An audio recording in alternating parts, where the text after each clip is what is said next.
Swayam Prabha. Digital India. Educated India.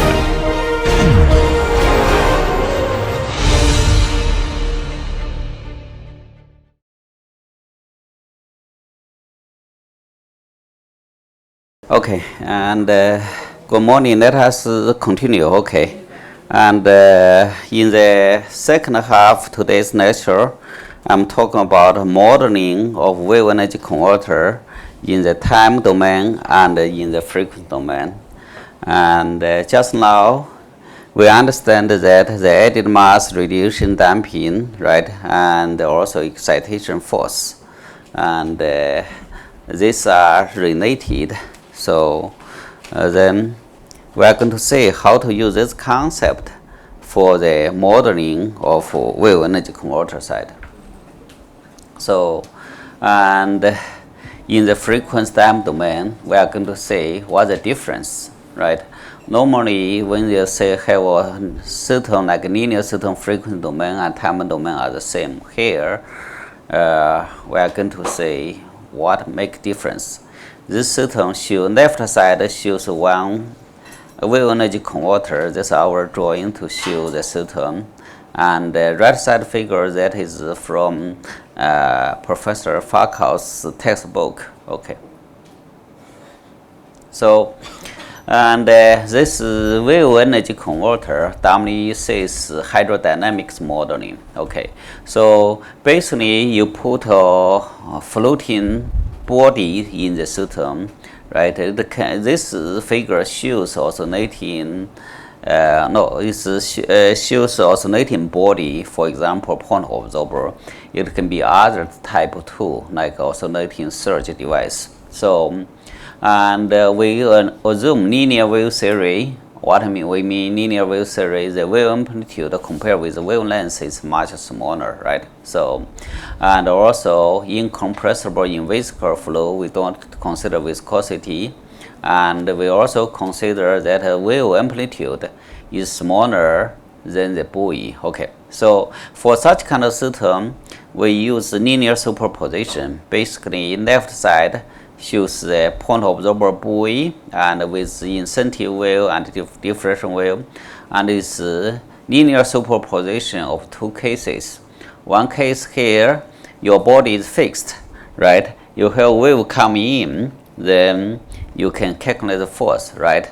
And second, this motion, and the second part is you have still water, there's no wave, and but your point absorber can move up and down, generate wave. So this type of wave energy converter, I say, this is a combination of the two cases and superposition. Okay, here, and this force, okay, wave force, it can include radiation force. Radiation force includes radiation damping force and added mass effect. Here, right, this added mass and damping are frequency dependent. So, and it also here, Fe is excitation force, and this excitation force we already get a sense the frequency dependent, right?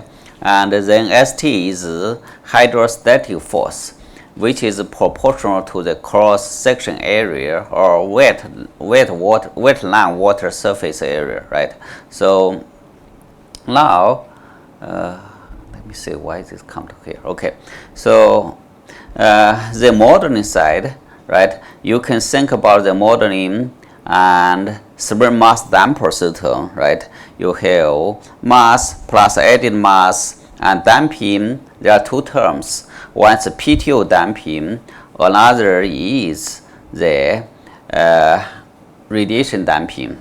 Okay, and then you have PTO stiffness and also hydrostatic stiffness, the excitation force. This is in frequency domain.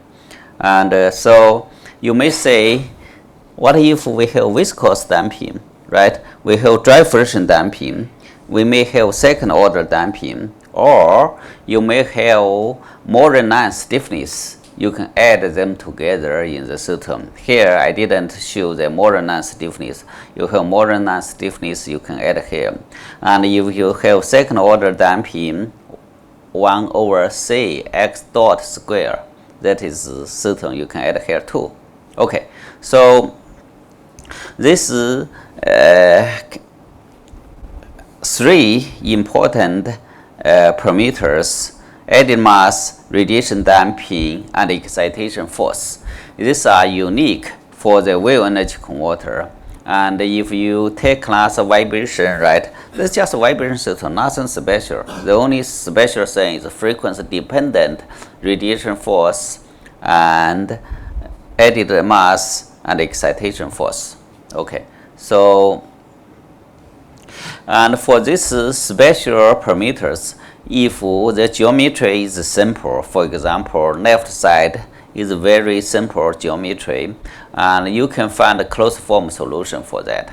And general case, and you can use potential flow software like WAMAT developed by MIT, ANSYS Aqua, and NEMO. All the NEMO is open software, is free, and ANSYS Aqua is free for students. You can download student version, and WAMAT you need to buy. Okay, so all the type of software you can calculate added mass, radiation damping, and excitation force, frequency dependent parameter. Here this shows some result. Okay, one is here MATLAB code means the closed form solution. After you get a closed form solution, you can write your own MATLAB code to do calculation. And black line shows a WAMAT simulation. So here, this is added mass. Okay, and you can say this side is radiation damping. Added mass, you can say it's roughly 1, right? It's 1.2 something, decrease to 0.7 and come to 0.8, right? Didn't change it too much. This is based on the simplified geometry, 5 meters buoy and drift, and let me see, water depth is 30 meters, and this is drift 1.75 meters. Is not there's some confusion about B and D. Actually this is B. Okay, so and also right side figure shows radiation damping. You can get a sense radiation damping, if you frequency change a little bit, right, it can change, could be 0.2 something, 0.25, 0.27, quickly reduce almost to 0. Right, radiation damping is very sensitive to the frequency, where excitation force is not that sensitive. Okay, so this is added mass radiation damping effect, and as I mentioned that, and ANSYS Aqua, and you can download student version, and NEMO, and you can say you can Google, you can find some training material online. Here, this is 11 minutes only. You can take a look. Okay, so this hydrodynamics parameter, how you calculate that? Simple shape, closed form solution, and otherwise you can use some software potential flow for the calculation. So, and this is another shape, right? This shape, you have cone shape. It's a very popular type of wave energy converter tool. This one, this is from literature. Okay, and this 2 meters drift and 3.5 meters. Okay, so this figure shows a force, right? Again, this excitation force. Okay, so in heavy direction only, right? And this force change is function of frequency, right? Didn't change that much. Okay, this added mass effect, and I cross that in the literature of the published paper here, and this they have some typo here. This shouldn't be Newton per meter, right? And kilonewton per meter. Added mass, that is unit should be kilogram. Okay, so that is calculation of about frequency dependent. Here, this is damping, okay, and also it's frequency dependent. Again, you can see the damping can change from 0 quickly to the maximum. Okay, so we talk about that, okay, and you have a buoy, you use or other type of shape, use linear superposition, right, fixed body and radiation case. And I have to highlight this radiation damping. If you think about single body case, single body, radiation damping is negative. It hurt you, right? And you have multiple body, you can take advantage of the radiation damping. If you have single body, people think all kind of way to reduce the radiation damping. Okay, here this is Berkeley's Berkeley wedge, okay, is designed by Professor Young in UC Berkeley, and Professor Young recently retired. Okay, so you just imagine that way. Why the design like that? You consider the air drag, this airplane right that way, this shape, but this shape is not like that, right?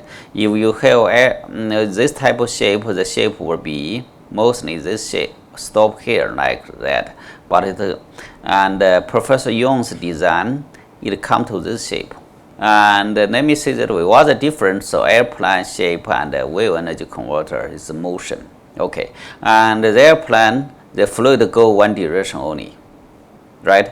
Here for the wave energy converter will move up and down 2 directions. So this part is good for the shape when the wedge go downward direction, and this part is for the good for this this wedge shape upward direction. This can avoid the water separation, fluid separation. This is why they have this shape. And Berkeley wedges, they can have very good wave energy capture with ratio, and or the reason is radiation damping is small. Okay, so this is very famous Salter stack. This is UK professor Salter.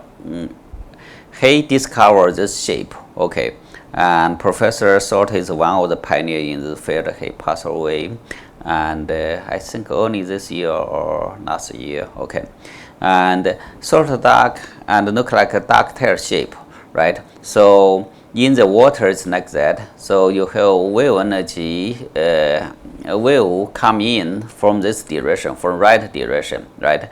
And if you have deep water, it will be this shape, right? So the shape is designed in that way, and it can catch the wave during the motion, right? This is all the wave contribute to draw the system. And backside what is a round shape. As a result, if wave come in from right side, left side, it will not generate any wave, right? During the rotation, there's no wave maker in the backside, and different from flap. Flap side, front side catch a wave, back side you generate a wave, right? So for this one, back side will not generate a wave. So, and this is Sharp's eagle, okay, and this very nice design is sometimes I call it Yu's eagle. Is done by Professor Yu in China, Guangzhou Energy Institute. Okay, so this design, take a look at the structure like that one. Here this waterline depths, right, and this hinge location C. Okay, during the rotation like that, you can see, and it will not generate wave again, because backside is arc, right? Backside you don't generate wave, front side, and you can catch the wave. And Professor Yu initially he tried to replicate the result of Salter duck, and later I realized, well, Salter duck is not the best shape. So he developed closed form solution about this line shape, and then he get good energy, right? There's an advantage. I told you the advantage here, okay. And similar as the short dark, they get energy from horizontal excitation and vertical excitation. Here, this sharp eagle, they also get energy from the horizontal motion and vertical motion. So, and the Guangzhou Energy Institute and you and Professor Wen, Professor Shen, his Professor Yu student who continue need the direction. Okay, after Professor Yu retired, and they developed this type of device. They built 100 kilowatts device test in the water for years. Now they did a modular design. They test in the ocean already 1 megawatts. Their piston, the wave energy converter is hydrodynamic piston. So and they will this wave capture device move up and down. Actually, it's rotation around this hinge. The gave piston draw the fluid in and out like that way. Okay, so overall, this is just some shape and to inspire you to how to think the fluid structure interaction. Important take home, and one side you do want to reduce the radiation damping, right? The force behind that, right? No matter this design here. Another thing, you want to reduce all kind of loss. For example, if you have water separation, then water separation you have energy loss, right? And for this shape and this shape, you want to get energy from either or both. Actually, both kind of thing you get energy from both horizontal motion and vertical motion. Okay. So let us talk about Cummings equation, right? Yesterday, one student asked us, okay, what's the Cummings equation? Okay, so also impulse response. And from the first lecture, I said, okay, and the impulse response and free decay, what's the relationship? Okay, now we are going to tell you why. Okay, so we already say that this radiation, first with radiation force, right? Radiation force including added mass effect and radiation damping effect, right? So this in frequency domain, right? If you have E j omega t single frequency excitation, right? You can write the radiation damping, you convert into this into time domain. Time domain, this is added mass term and radiation damping term. Here we can write E j omega t, right? So this means single frequency. This is in time domain. So let us also say the radiation function as the force as a function of incident wave. That means you have wave input, right? And then you have motion of the buoy or other body, right? Then here this is a motion with velocity, then you have acceleration, right? And you in such kind of wave input, we write the radiation force, okay, in time domain as a convolution of velocity, okay, of the point observer or buoy, the velocity, right? And then some function, we don't know what this function yet. So is radiation, the force is a function of incident wave. That is what I try to say. That is a function we need to figure out. Okay, so now, and if you plug this into expression, right? And here you have gt I omega x e j omega tau and d tau integration, right? So here you also plug this acceleration to this term here, right? And this will be a infinity, right? Omega square, right? And you time x e j omega t. So you make these two equations same, right? One is whatever we denoted right in the time domain, frequency domain. Another thing is this function and this convolution term, and you make this the same. This equation and this equation same. Okay. After that, here you can organize this equation in this expression. Okay. So now you can cancel e j omega t both ends, right? Then the expression become like that. Okay. So that is convolution term, right?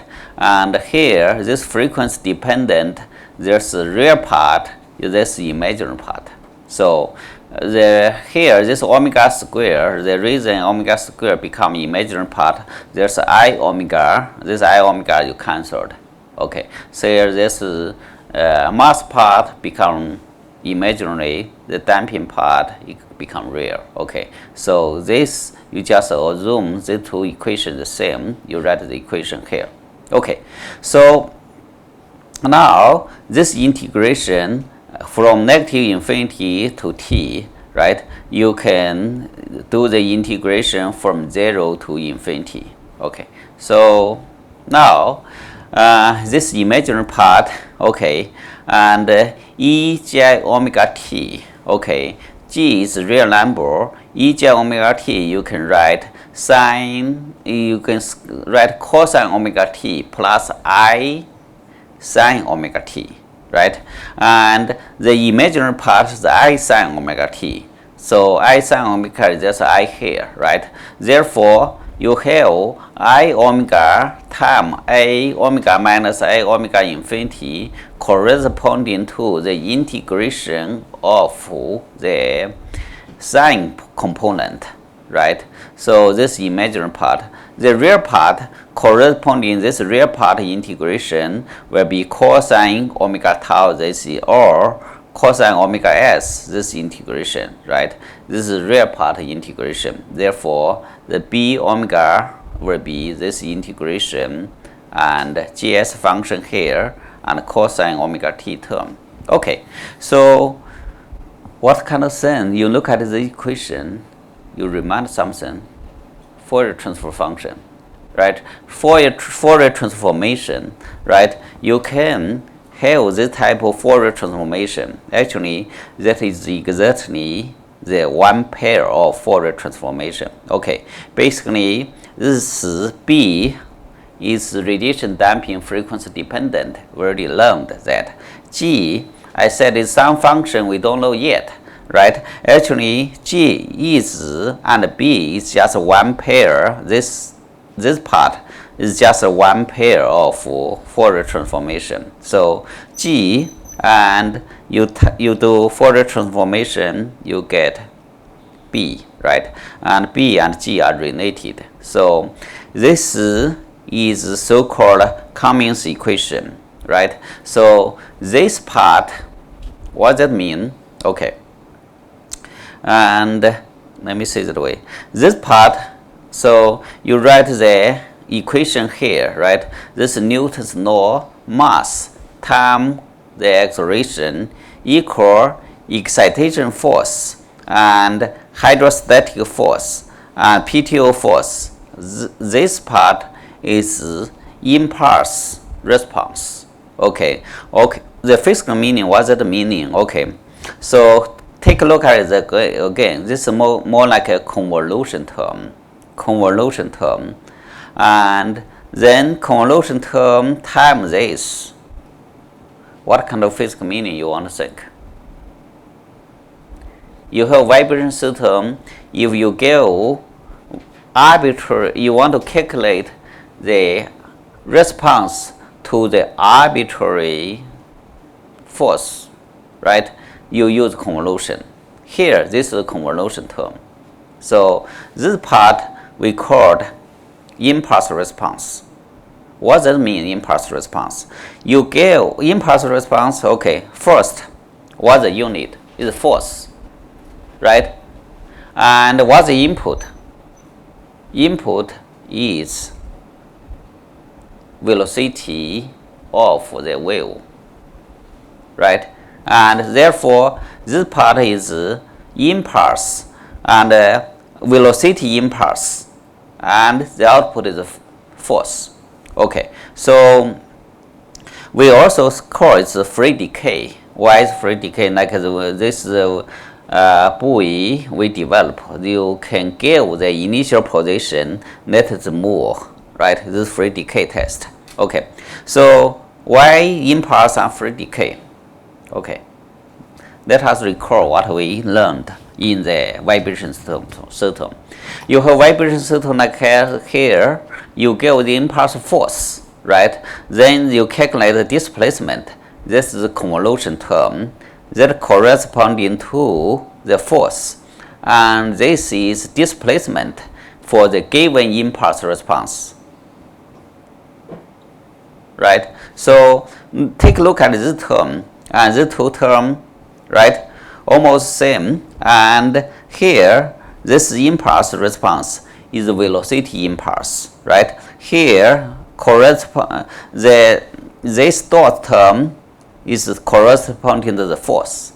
Okay, this impulse response is given the force, calculate the displacement of the mass reaction.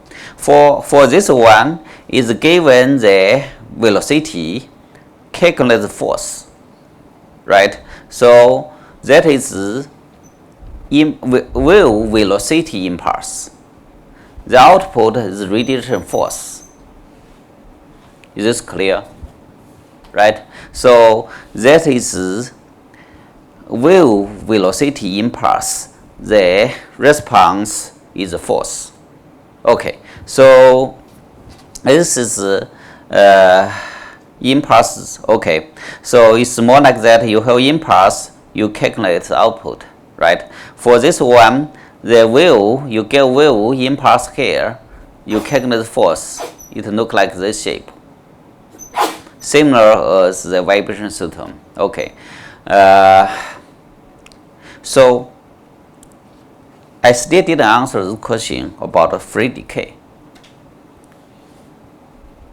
Velocity impulse. Okay, you give the velocity impulse. Okay, think about it that way. You have mass, you give hammer, this is the excitation force.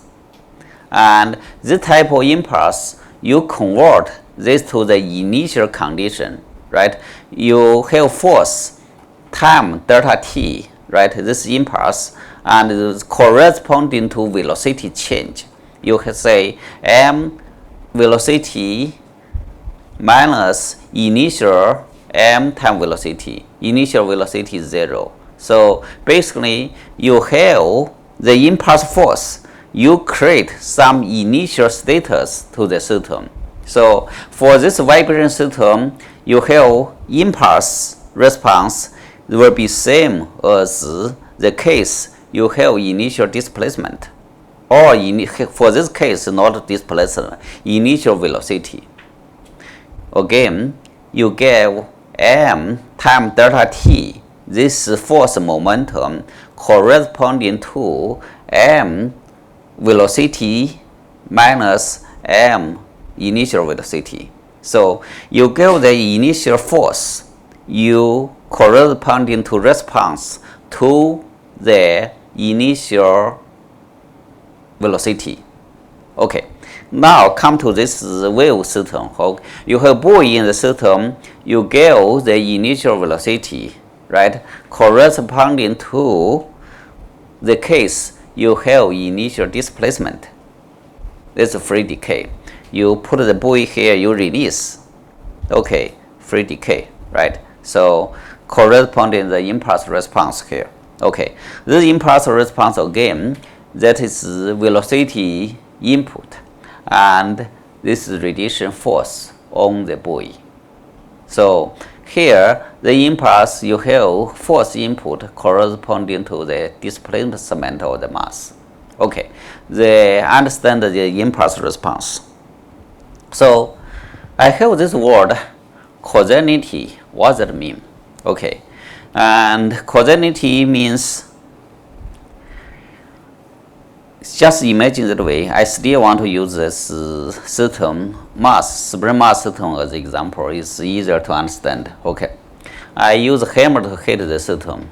Okay, before I hammer hit the system, the mass will not move. Right? The mass is going to move because I use hammer to hit that. This is causality. That means the output only depends on the input at this time, and the future wouldn't, and also the past has nothing to do with the future. It has nothing to do with the future. Causality means cause something. Without my hammer, this mass will not move. Right? So, and you may ask, wow, is there such kind of system? Before my hammer hits that, the mass is moving. No, such kind of thing is not exist in real life. Okay, so here the radiation damping, you say that means before we give wave impulse and there's no force in the negative time, right? So, and for such kind of thing, and the causal system, we usually have linear time invariant system. We can use state space to describe, right? And this convolution term, you can use state space. Convolution term integration, that take time to calculate. State space calculation can be much faster. Okay, I didn't discuss state space is another way to write a differential equation. Okay, convolution can use to write the linear time invariant system, and then we can use state space. Most of the wave energy converter, your second order is good enough to write the convolution term. Sometimes you use fourth order. I said, okay, and this is the causal system. Let us say another impulse. Okay, so that is excitation force. We already say that is you can use whatever software to calculate the excitation force as function of frequency, right? That is the figure I take from here, right? So you can use the software to calculate the excitation force as a function of frequency. And this excitation force as a function of frequency already explained to here, and is related with damping too, right? Radiation damping. Okay, let us say that way. Suppose you calculate that, go here. Okay, suppose you already get that in the, this is in frequency domain, is function of frequency. Frequency domain and time domain, what's the difference? For the transformation, right?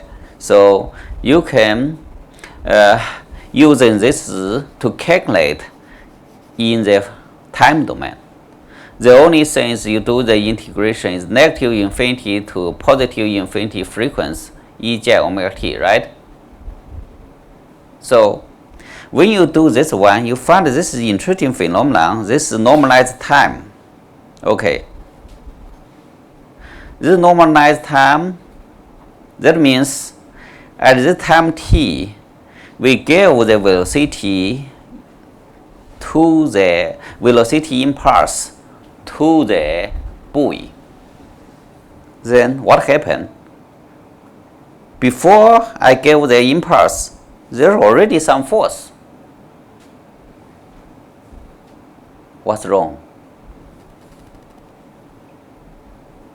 Just now we all agree that there's some motion you need to give the force, right? Before my hammer to hit this mass, the mass is not moving. Why is this system? Okay, like this time t normalized, right? So before I gave the impulse, there already force there. Something wrong?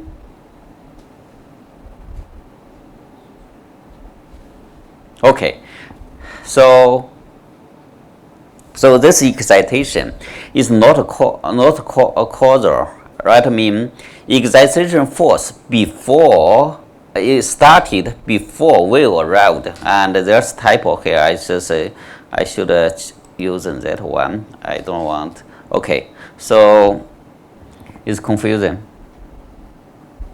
Can someone explain to me why it's like that? Right? I calculated the frequency-dependent excitation force in frequency domain. I just using Fourier transform to convert into time domain. After that, I find this took like this shape. Before my hammer hit the mass is moving because convolution. Yeah, why is it like that? Maybe you stay in the mass, you saw someone is hitting you, you run away before someone hit you, right? This mass wouldn't have sense. Actually, there's something. Okay, let me tell you why. Okay, so this is real. Okay, so the impulse we talk about here, like this buoy here, right?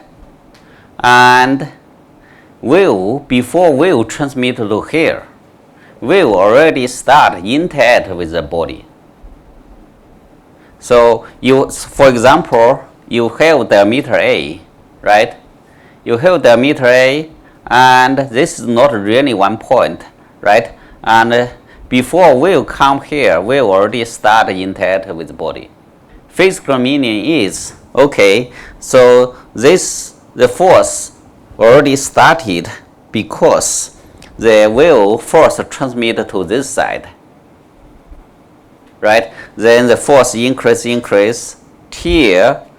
You force the wave transmit here, then you have mass and force.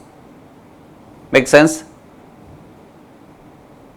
This is why this is normalized by the diameter A. This is your understanding like that. You can think that way, right? You have geometry, and we talk about the center part, this force, and actually wave, before wave come to this point, the already will start interaction with the body. This is why this excitation is not causal. Make sense? Confusing enough? Okay, so excitation force depend on the past, present, and future wave input, right? So look like your hammer, before your hammer hits the body already start moving. The reason is the wave coupling term, right? Wave propagation and geometry relationship, right?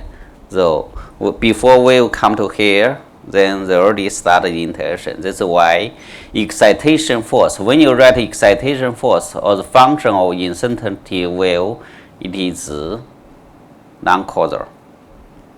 Okay, and in real life, non-causal phenomenon is true. Let me hide this one. Why didn't go up?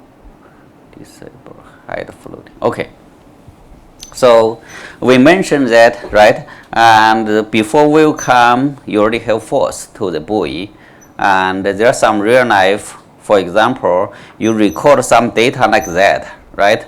You say it's very, very noisy. You want to say you take a moving average to get the data out, right? Moving average, you want to say calculate, for example, calculate the time here, right?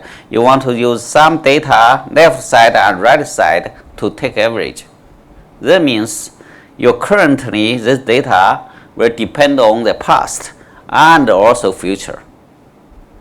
When you do some data processing or imaging processing, usually the system is non-causal. Okay, don't think non-causal is not real. Non-causal can be real, right? In addition to wave industry or wave energies here, right? Okay, what kind of impulse? Previously we talked about impulse, radiation force impulse. Now it's excitation force impulse. Okay, so and so here in summary, right, I want to say excitation force you can write as wave input, function of wave input. And when you write function of wave input, then that type of convolution is negative infinity and to the positive infinity, right? Because that means it depends on the future too. Okay, so this system is not causal. And where, okay, so and here the radiation force and this impulse response, and before you have impulse, you don't have force, and this radiation force, it is causal. Okay, excitation is force, it's not causal. Okay, so now we talk about the, let me floating, okay, and now we talk about modeling, and this is modeling in the frequency domain. Frequency domain you can understand easier, right? And doesn't matter, this is A is frequency dependent added mass, and B, this radiation damping frequency dependent. Here excitation force is hydrostatic stiffness. When I write x here, you should consider is x equal x amplitude E j omega t, because that is the equation in frequency domain. That is for the particular frequency E j omega t. Okay, x small x equal capital X amplitude E j omega t. That is the equation in the frequency domain. Okay, so you write this equation in the time domain. Okay, I cannot make it floating. Once floating, and this I cannot control that. Okay, so now you can write it into time domain, and time domain now this is radiation damping term. Radiation damping term here, and radiation damping term, if you have frequency domain, right, and damping, you do the Fourier transformation, then calculate the damping, right, and calculate from the damping to radiation force and the velocity input. That part is convolution term, right? This is called Cummings equation, right? Cummings equation, you know the frequency dependent damping, you calculate the impulse response of radiation force, right? So then you do the convolution term. The convolution term you can use Laplace, you can use state space to represent, to write that equation. So how about this term? This term, you calculate the frequency dependent term, but now your integration, you need to consider that this is not causal. Therefore, the integration here is 0 to infinity, here is negative infinity to positive infinity. Okay, so this equation will be in time domain. Okay, and how about the simulation in the time domain? Sure, let us say if you are given the wave input, right? You may say, what do you mean, Professor, wave input? You didn't give me yet. I did give you. Okay, when we say we give the wave spectrum, right? Given wave spectrum, you can write in one wave spectrum, you can write the time domain. You have multiple sinusoid frequency input, right? Each sinusoid frequency input, there's amplitude A, that is the area in the spectral domain, right? So you given this type of wave input, then now you can write the wave amplitude, right? This wave input, wave amplitude. Wave amplitude, you know wave amplitude, right? Then you can calculate the the radiation damping force, right? It's fine. Now you also can write this excitation force, okay? And you want to do the time domain simulation, right? Sure, you can write the code yourself, right? And National Lab, they provide time domain simulation. This is WEC, right? WEC is National Renewable Energy Lab and India National Lab. They provide software for you to do the time domain simulation. Okay, then you don't need to write the code. However, you do need some software to generate frequency-dependent added mass, right? Frequency-dependent radiation damping and frequency-dependent excitation force. So you can use the WAMIT, cap time, and NEMA to calculate the three coefficients or ANSYS. Okay, after that, then you can do the time domain simulation. Input these three parameters to the WEC. You can do the calculated time domain simulation. ANSYS Aqua can directly do the time domain simulation. So so it's easier. And there you can some paper that compare the result of ANSYS Aqua simulation and WEC use WAMIT and cap and NEMA. Okay, so it will be very useful. When I teach course, I always let my student do one exercise, then learn WEC for the time domain simulation. They also learn the software. Cap and NEMA have same function as WAMIT, and then they can calculate the three coefficients. With the three coefficients, you do time domain simulation. It's a very useful sense. You can look into the Tube or YouTube or Google online to find such kind of software.